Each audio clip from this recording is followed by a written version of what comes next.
kasih Pak Haji Henhen. Jadi pertanyaannya, bagaimana mensikapi kontradiksi seperti itu?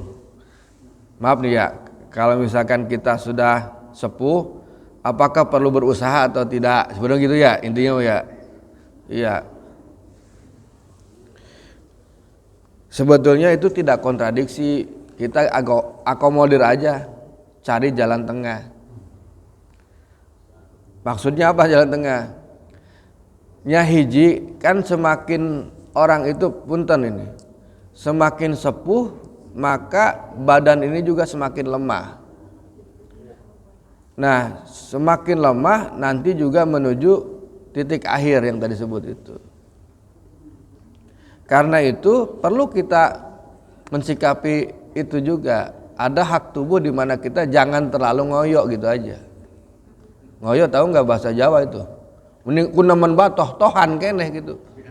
Menikah lain kabina-bina, meni toh-tohan. Usaha teh meni eueuh-eureuna cenah. Gitu. Pan aya masa mencari, masa mengembangkan, masa menikmati. Ini urusan usaha nih.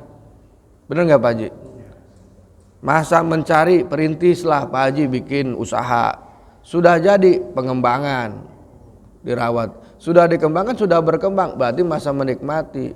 Tah lamun urang ritme kerjana di awal, pas nu di awal pan tenaga orang geus beda ayeuna. Ya, tenaga kita kan udah beda. Dengan seperti waktu kita mau ngebangun usaha. Baheula mah kaditu. Oke.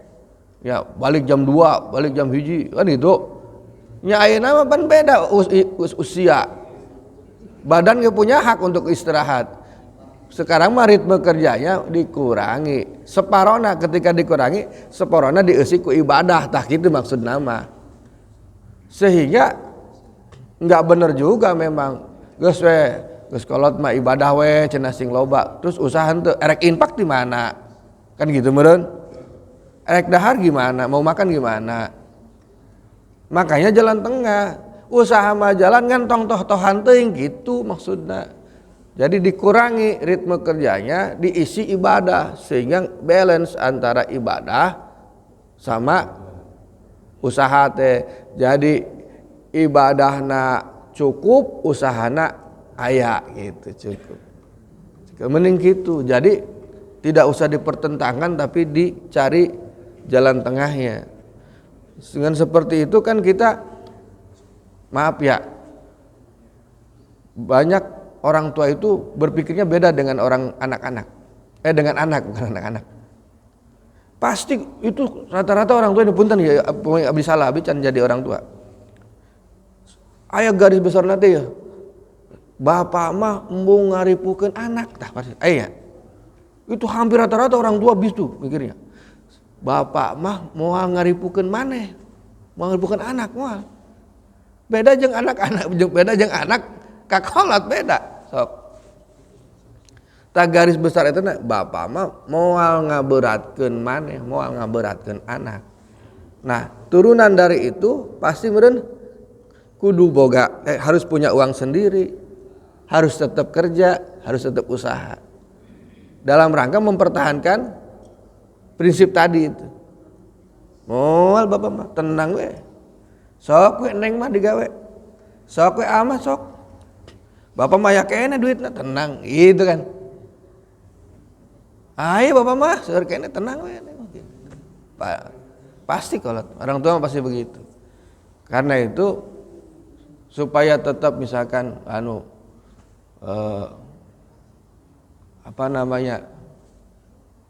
harga dirinya ya tinggi tetap. Jadi dia tetap usaha, tetap kerja. Jadi tetap produktif. Walaupun tidak seproduktif waktu muda gitu. Nyapan ayeuna mah rek nyeunaon deui sih gitu kan, tinggal menikmati. Kan dulu mah mau beli tanah, beli rumah itu mah udah ada sekarang mah meureun. Menikmati we ayeuna mah. Kawin deui tah, bener. Supaya aya semangat hidup Kawin deui mah penting Pak Haji. Kumaha aya iraha urang ngabesan. Kan kade seleksina ya, seleksina kade ulah gagal ya. Iraha urang dahar di kaundangan.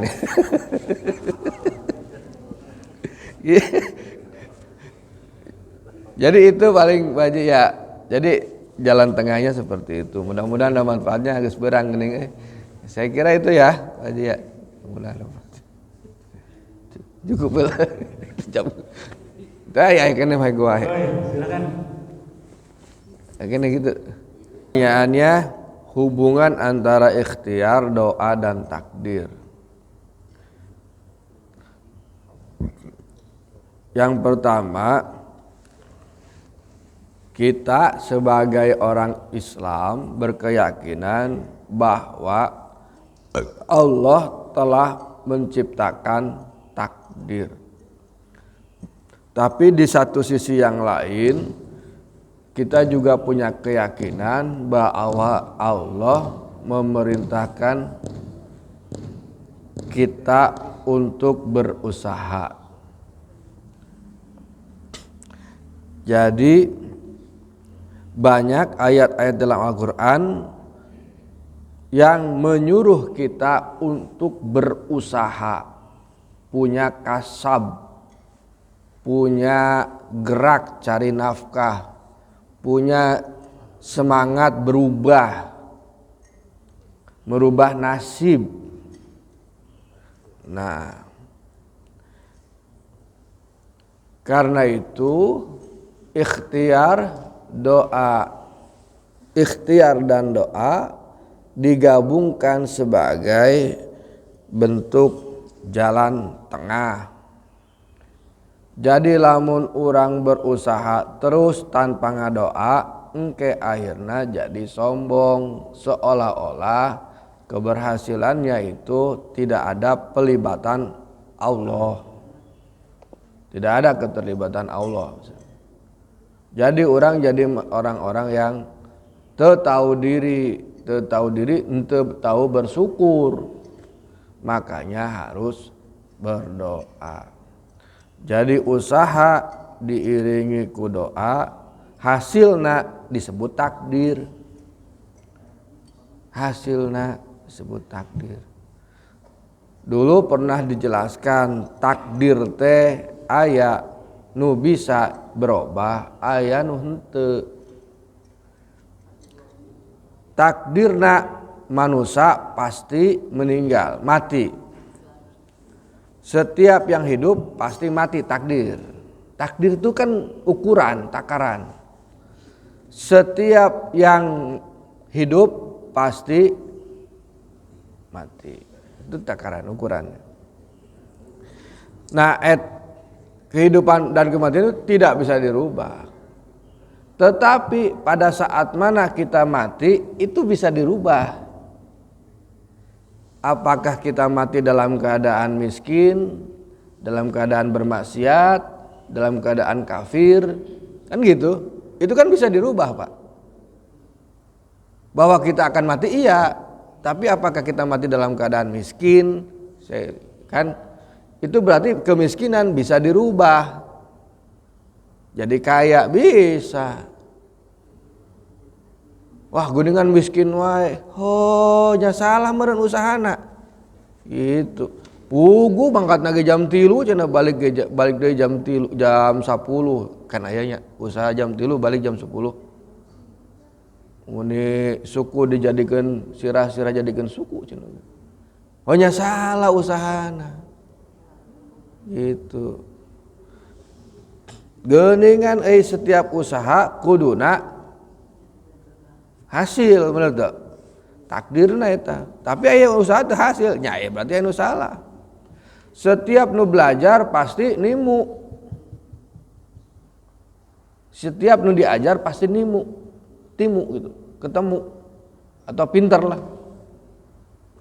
Pasti itu mah takdirna gitu. Lamun belajar tapi pinter-pinter berarti anu salah belajar. Oh nya belajarna sarewa. Setiap anu sakola lulus pasti menang ijazah, takdir itu mah, takdir. Nah, baik deh.